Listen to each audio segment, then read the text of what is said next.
නොසලන්න කඳුලක් දැසින් නොබොහෝ කෙරේ. රිදවන්න සෑමදා හඬනා හද මේ ලෙස. කියවන්න තෝ ඵලයන්. අඬන්න එපා. තාරකයි බවිනේ කොහොමද කඳුළු සලන්න එපා. මොකද දන්නවද? අනගි බවනීය අනගිවත් රණින් සරණ යන රන් සරණිවත් අමිලෝ මිලාවත් මට අයිති නෑ කියලා මං තේරුම් ගන්න තියන්නේ. ඔයත් ඒ පරම සත්‍ය තේරුම් ගන්න. අනේ කියවන්න තෝ යන්නකෝ මල්ලි. අපි කවුරුවත් මේ සාධාරණ ජීවත් වෙන්න ආපු මිනිස්සු නෙමෙයි යක්කේ. අපි කවදාරි දවසක යන්න ඕන. ඒක තමයි පරම සත්‍යය. කියවන්න තෝ ඵලයන්. නවත්තන්නම් මේ කියවිල්ල. හැබැයි ඊට කලින් අහගන්න මේ ලියවිල්ල. මේක ලියලා තියෙන්නේ ලෙබනන් කවියේ ඛලීල් ජිබ්රාන් මේ දෙමෝපියන්ට.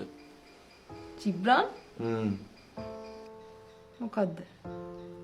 ඔබගේ දරුවන් ඔබගේ නොවේ. ඔවුන් ඔවුන්ගේම ආශාවන් තිබෙන වෙනම මිනිස්සු.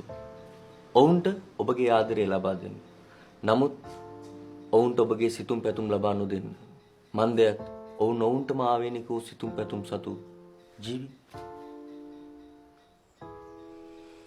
ඒක ඇත්ත. ඔබගේ දරුවාගේ ශරීරයට නැවතීමට නිවසක් ලබා දෙන්න. නමුත් ඒ නිවස තුල ඔහුගේ ආත්මය සිර නොකරන්න.